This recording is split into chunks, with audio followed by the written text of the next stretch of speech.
Thank you for stopping by today, and what we're actually looking at is a universal power window kit for curved glass only.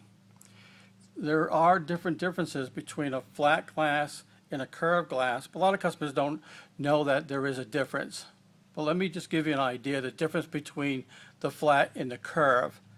The flat glass is just like what it sounds like. It's just a flat glass, no curves to it, it's just flat. As far as the difference between the two would be, let me just get the pointer and see if you can see it. Right here where this channel slides up and down on your window, it basically is just a flat piece and that's it.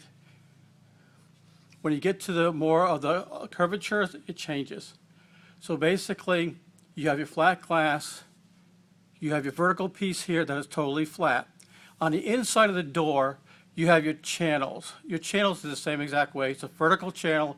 The window goes straight up and straight down. Pretty simple how it works. That gives you an idea of what the flat glass consists of. Now let's go to the curved glass. The curved glass is quite different than that there. Remember this section here? It basically was just a flat piece and that's it. This one here have a curvature to it, comparing with the flat. Let me see if I can tilt it down a little bit for you to be able to actually see the curvature on this here, if I don't knock everything over instead. But take a look at this area here. Now see how it curves? That's the whole trick of the curvature and how this system actually works, is because of that. Without that, it definitely would not work. Take also, there's bracketry on it. There's on the left-hand side on the bottom, you'll see that there's just one single bracket there with a hole in it, and that's it. On the other side, it's set up for there's actually a bracket with two holes in it. And I'm going to refer back to that in a few minutes. So let me see if I can get this down without messing everything up. Here we go. I guess I got it. So as far as you've seen the difference. Now, installation of it isn't really hard. It's really an easy installation. I'm not a technician that actually does this every single day. I don't. I just do it for my own enjoyment. But let me just give you how I do it. Now, remember now, there's all different ways of doing it. As far as this here, you can see on this track here, you got the bracket. Okay, and on the top bracket right here, you got the two holes. Now, down the bottom here, there's only one. You can't see it. Remember, I was telling you about on the other bracket, just one hole there when we were reviewing that curvature one.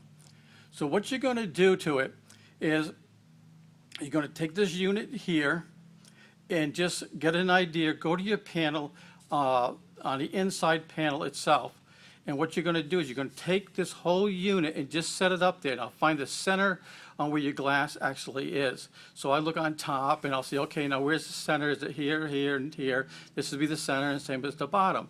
You're going to take this unit just as you see it. You're going to place it onto the door itself. Remember now, this is going to be the one on the inside of the car, not in the center of the door, as far as the interior of the door sill. It's not that. So you're going to be setting it on there, and what you're going to do is you keep it about a ½ inch off the bottom, and you're going to drill two holes in it. So you just go 1, 2, and there's one on the bottom, and that's really it. So once you get that installed, once you actually put it up there, you drill your holes, you're basically done. As far as what I generally do on the installation of it to make it easier for myself, this unit right here, okay, what I generally do is I'll unbolt it. There's a screw here and a screw there, and when my glass is out, I'll bolt this to my glass first. But you got to be careful, because I've made a mistake on this. Where the glass will go all the way down, it'll end up right in this area here, right in the center of those two bolts. So you try getting them out with that glass all the way down the bottom, it's nearly impossible. You can't do that. So what I try to do is I always make sure the glass is right on this line here. This way it lets me get to these bolts with no problems at all. So I mean, just don't make the mistake that I've had. So what you're going to do now, so we're going to install this onto the window.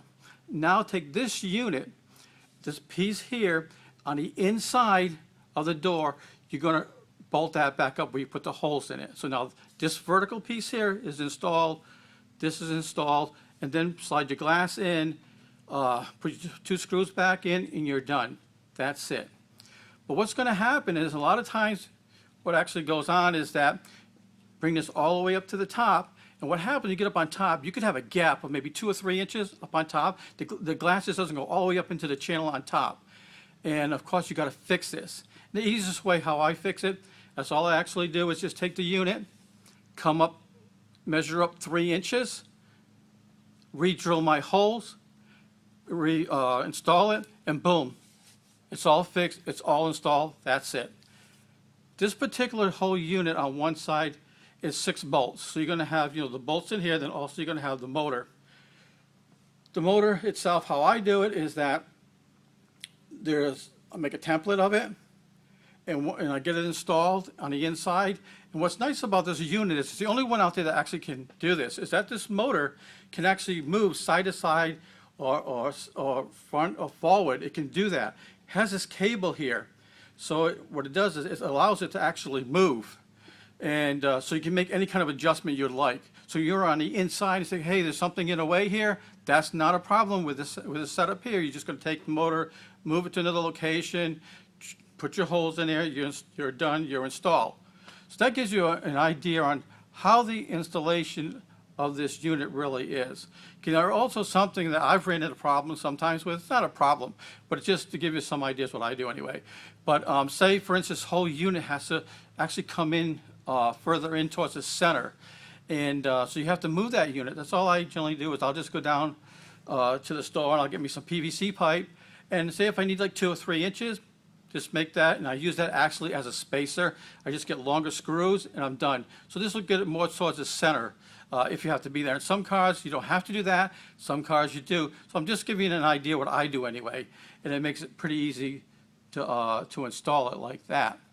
But this will give you an idea on installation. It's not hard. It's something you can do yourself. You don't have to pay a technician $600 to install this kit. You don't have to do that. Just spend a little bit of time with it. An installer can knock it out quick, and you can do it yourself. Give yourself about a day for both sides, and you'll knock it out. You got to remember now, only 6 bolts on this side, six holes on the other side. You're done. That's it. So this is something you can do at home as far as that aspect of it.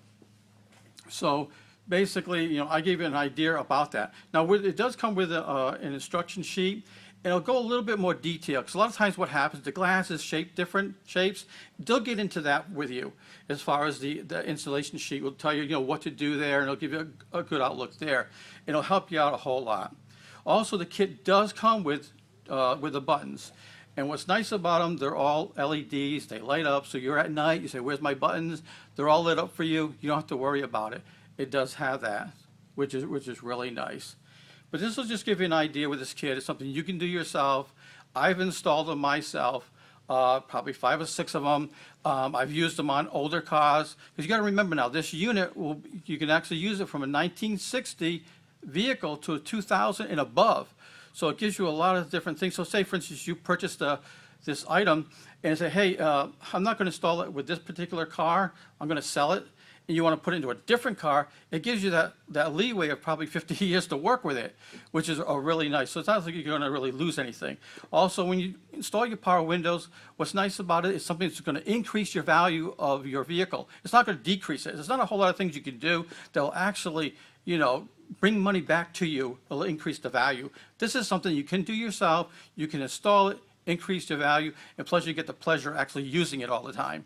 So it beats using the old cranks that don't work half the time. There's a lot of mechanisms inside that's nearly impossible to figure out because they're mostly rusted out. And that's all I say is just take it, throw it away, get a power unit like this one here, install it, and forget about it, and enjoy a good thing about this whole item here. That'll make it much easier for you as far as overall. So it's not really much more I can really talk about this here. I gave you an idea of the flat glass and how that works, and a little tips on how to install it. And basically with the instruction sheet, it gives you a little bit more detail than what I'm giving you. So if you'd like to purchase one of these kits, just go to eBay Motors.